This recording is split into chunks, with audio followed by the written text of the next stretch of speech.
Soundabarabe, tirabadem barabadi barie.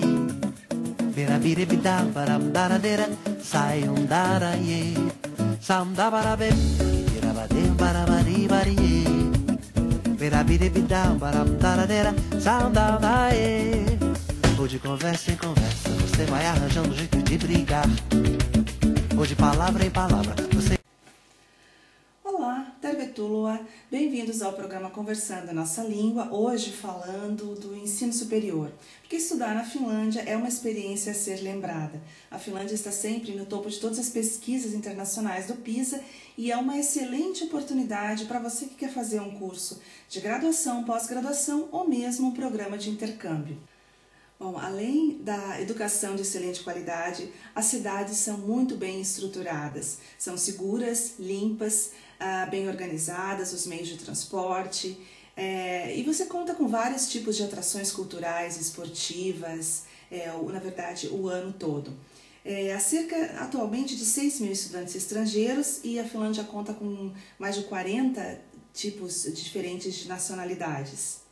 Bom, a Finlândia oferece excelentes oportunidades, excelentes cursos em praticamente todas as áreas. E o bom é que não precisa falar a língua finlandesa.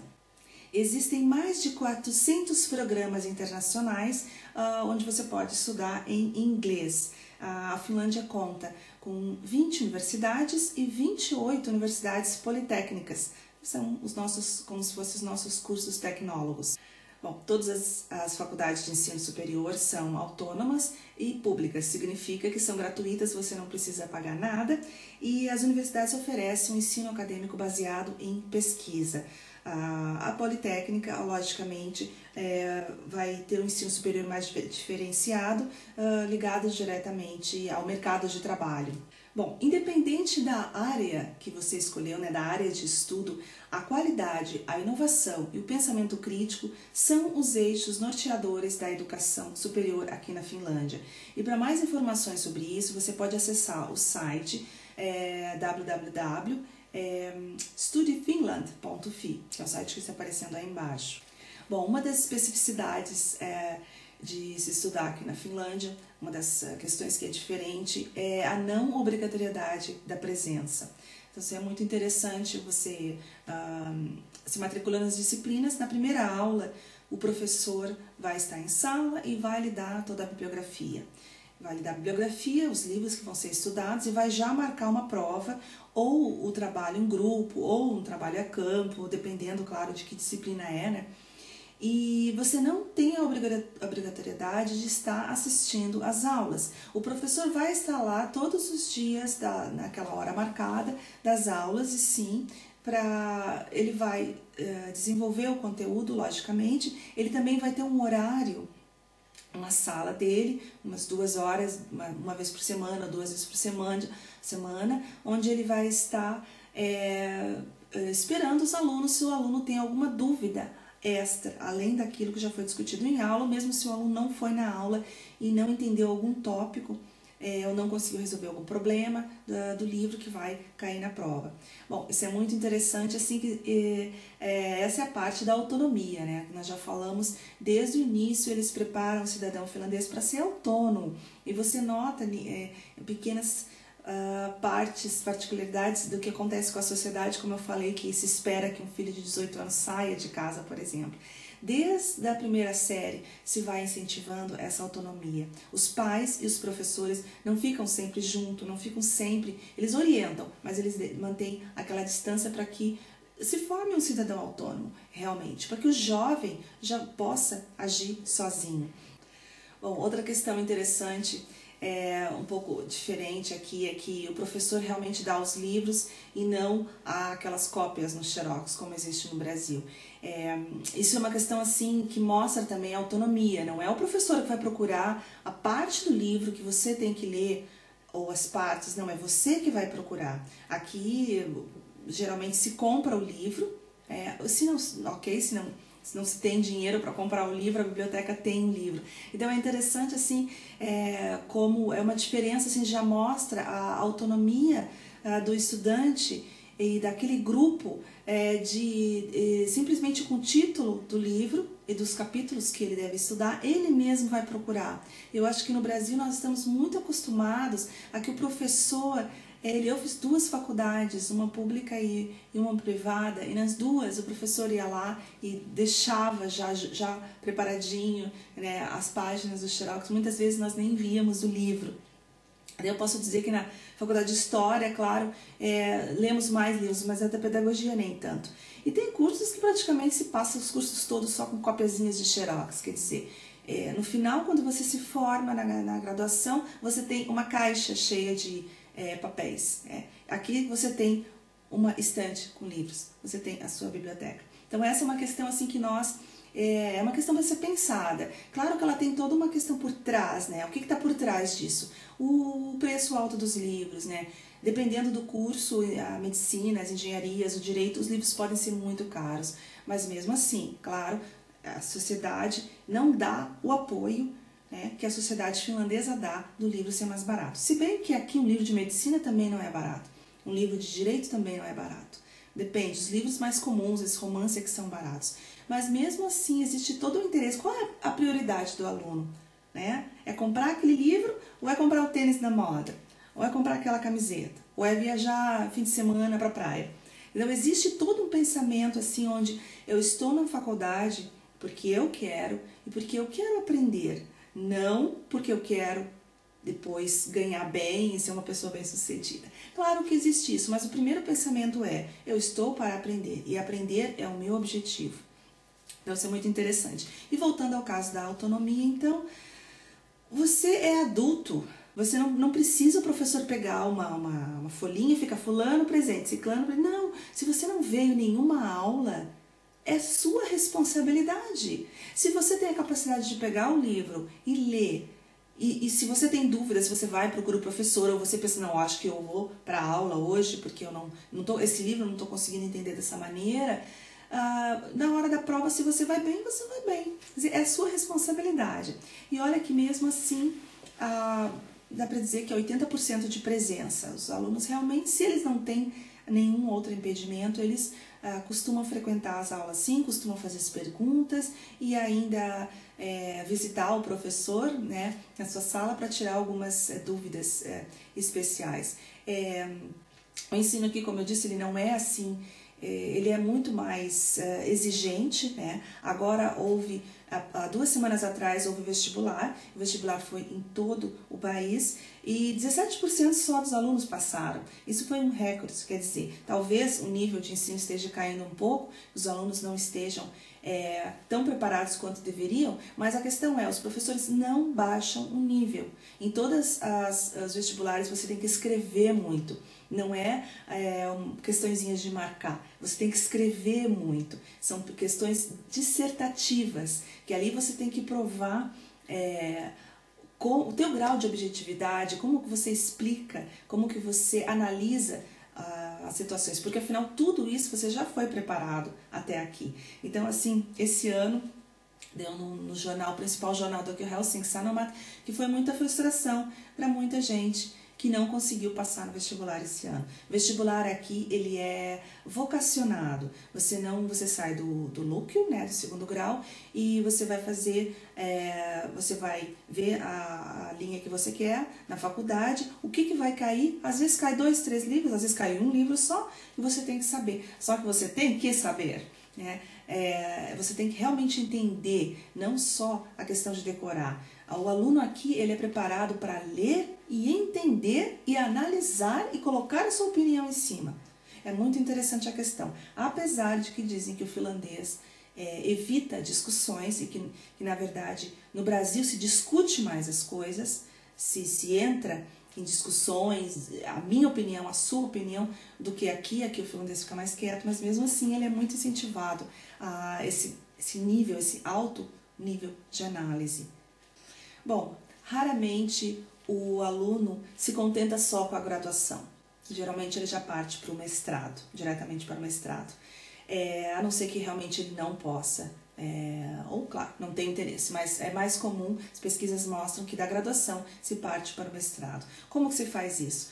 Bom, se o aluno não precisa de financiamento, ele simplesmente se inscreve no mestrado, ele faz as disciplinas básicas do mestrado, faz as disciplinas a mais, né? Dependendo do que ele escolheu, da linha que ele escolheu, e apresenta o trabalho, escolhe um professor que auxilia, ele apresenta o trabalho e ele faz o mestrado dele.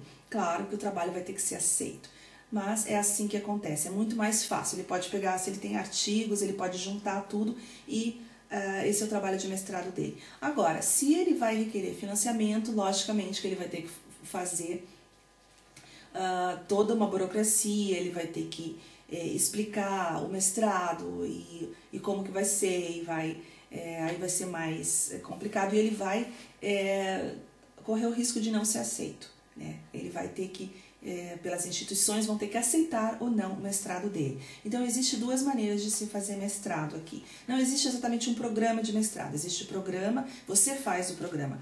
Outra questão da autonomia, você pode fazer o teu programa de mestrado. Bom, em relação à especialização, né? Infelizmente, as nossas especializações não valem aqui como pós-graduação. Eles não têm a carga horária suficiente para ser considerado pós-graduação e geralmente o que se faz, essa especialização que se faz no Brasil, ela é feita dentro da graduação. Então, se você tem uma especialização, você simplesmente põe no currículo como algo a mais, mas não ponha como pós-graduação porque não é considerado aqui. Bom, o aluno, se ele quiser cursar disciplinas de outros cursos, ele pode. Ele tem que requerer o direito de cursar e ele pode, se ele quiser, ampliar o leque, o que é muito comum. Por exemplo, eu estudo pedagogia e eu estou muito interessada em algumas disciplinas que meu curso não tem, mas que tem na psicologia, porque eu estou interessada nessa parte mais psicológica. Ou eu estou interessado em disciplinas por exemplo, da medicina, da neurologia, porque eu quero estudar a pedagogia baseada na neurologia. Eu posso fazer. E isso vai me tornar, isso vai ser o meu stricto sensu, como eles dizem. Essa vai ser a minha especialização dentro da minha graduação. Por isso que eu disse que a nossa especialização não vale. Então, isso é muito interessante, que eu posso ampliar muito, e aí é que a pessoa raramente faz a graduação simplesmente em 4 ou 5 anos, porque elas não fica, ninguém fica naquela caixinha. A pessoa quer sair e você está fazendo a graduação, você está vendo, participando do mercado e você está vendo qual é a demanda. Então, assim, se eu estou vendo que a neurologia, a neuropedagogia, ela tá no mercado, eles estão precisando de profissionais e eu me interesso e o meu curso não tem, eu vou procurar, eu vou pedir para fazer disciplinas da psicologia, até na medicina, se eu tiver capacidade, não tem problema. Se eu tiver capacidade para entender, né, para conseguir passar nas disciplinas, vai ser para o meu benefício. Bom, outra diferença dos cursos é que aqui você sai praticamente com 2 graduações. Você não sai só com uma. É chamado Civo-Eine, que é um braço da graduação. É muito interessante, assim, você tem que escolher. Todos os papéis burocráticos, eles perguntam qual é a sua profissão, qual é a sua graduação? Civo-Eine, qual é o seu braço de graduação? Por exemplo, eu sou formada em pedagogia, o meu braço vai ser a psicologia. Ou eu sou formada em pedagogia e o meu braço é a música, porque eu quero trabalhar com crianças. Ou o meu braço é a educação física. Então, assim, se eu saio com a educação física, eu vou trabalhar com isso. Eu não vou trabalhar com a psicopedagogia, embora eu seja pedagoga. Claro que pode surgir oportunidades na vida, ok? Mas daí eu vou ter que fazer outro curso. Por exemplo, o engenheiro pode escolher arquitetura. Então, ele vai trabalhar engenharia, mais ligado à arquitetura, ou o engenheiro escolhe economia. Então, assim, essa é a diferença. E esse é um dos problemas quando os nossos cursos de graduação são paralelizados aqui, porque eles não entendem onde está esse braço que nós não temos, né? Então, se você tem uma especialização, eu, por exemplo, não tenho esse braço, é evidente, me formei no Brasil, eu coloco a minha especialização como braço. Então, é esse, porque senão fica incompleto os papéis, né? Essa é uma questão interessante.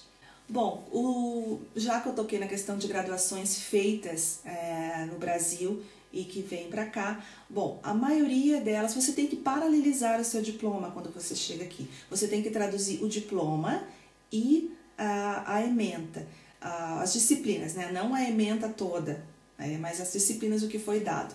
Se eles tiverem alguma dúvida, você vai ter que pegar aquele papel maior onde diz o que é.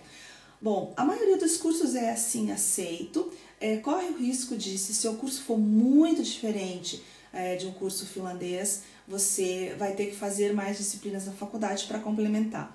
Corre o risco também de eles abaixarem o seu nível para o nível de politécnico, para o nível de tecnólogo. Você não está naquele nível da faculdade. Quer dizer, assim, seu salário, se você vai trabalhar, ele não vai ter aquele nível primeiro, ele vai ter um nível mais baixo. Mas mesmo assim, a maioria dos diplomas são, sim, reconhecidos aqui na Finlândia. E é esse procedimento. Você tem que trazer do Brasil e você tem que traduzir os papéis, você tem que enviar para o Ministério da Educação e esperar. Você espera uma média de 2 a 6 meses, às vezes, para vir o teu papel em finlandês que te dá o direito de trabalhar.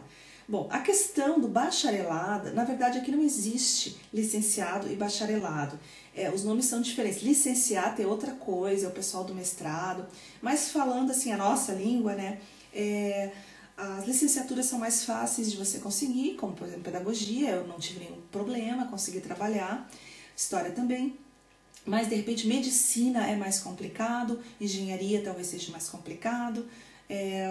Algumas faculdades tendem a ser um pouco mais difíceis, que você vai ter que realmente fazer algumas disciplinas extras na faculdade. Bom, bolsas de estudo.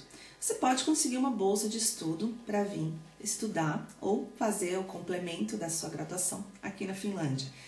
Bom, em primeiro lugar, você tem que procurar a instituição que você trabalha e ver se eles têm algum programa, alguma ligação, se eles podem, estão interessados em tentar fazer isso para que você venha para cá através da Universidade Brasileira. Geralmente é assim que acontece. Aí você que tem que ver isso, né? Uma dica interessante é a Embaixada da Finlândia no Brasil, que fica em Brasília.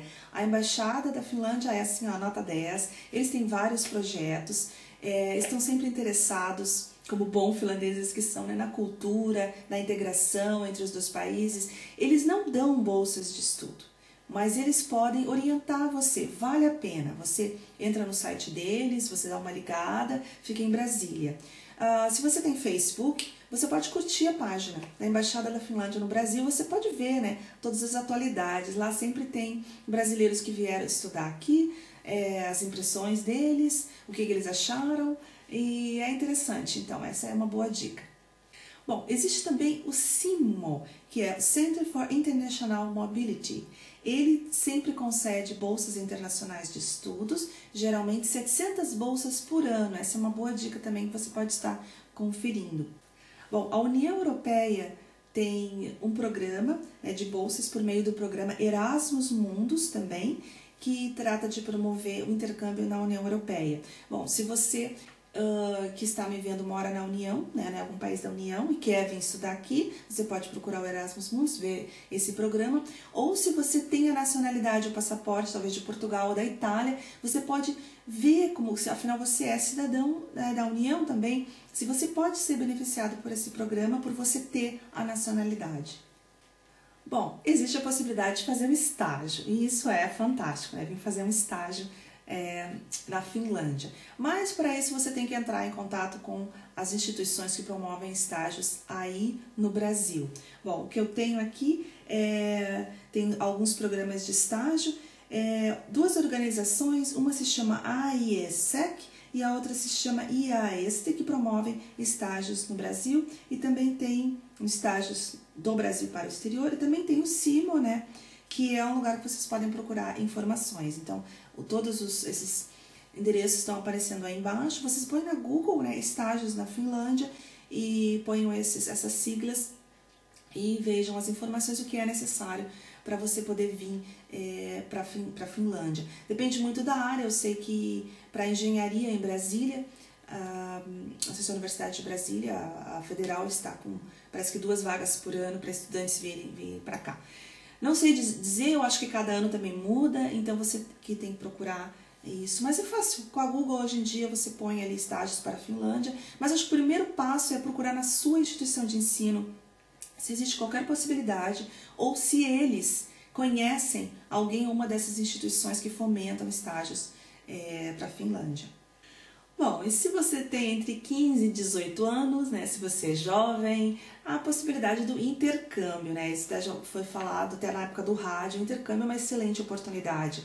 Você vem para uma família finlandesa, né, para uma host family, família hospedeira, você fica um ano. Bom, tem vários programas, né, de 6 meses a um ano, mas o bom é ficar um ano para você aprender a língua numa família, e você é matriculado numa escola, que eu já falei da última vez, né, uma escola de ensino médio, onde você vai estudar com os finlandeses e você vai ter ainda o apoio extra da língua finlandesa.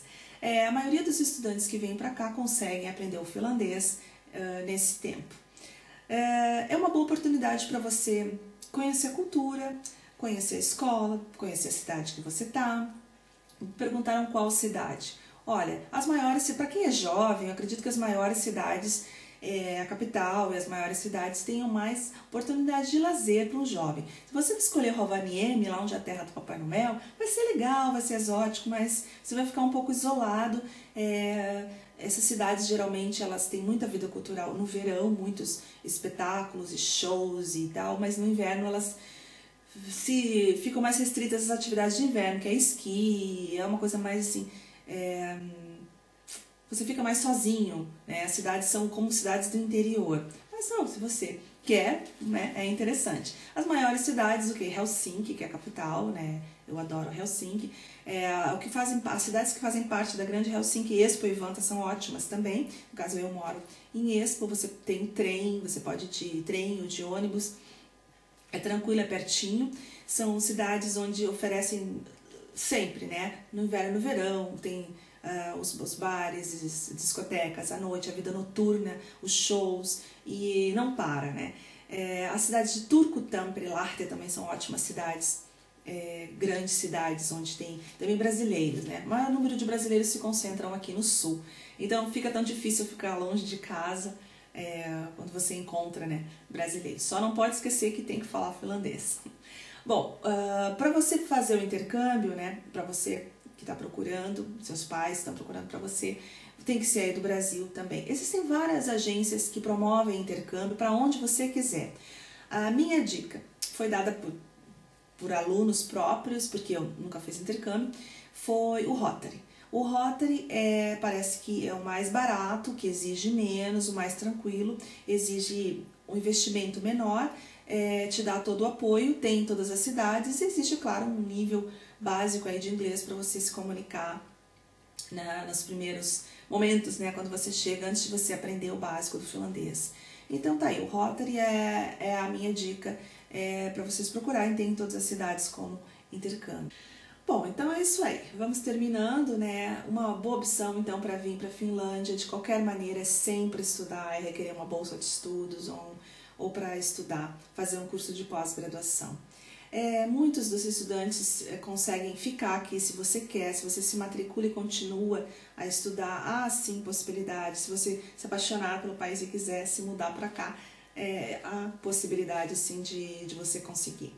Bom, então aqui o ensino superior então chega ao final da série Educação, espero que vocês tenham gostado, todos os endereços e sites, está tudo aqui embaixo, você pode estar conferindo. Então, essa foi o programa de hoje, né, Kemi?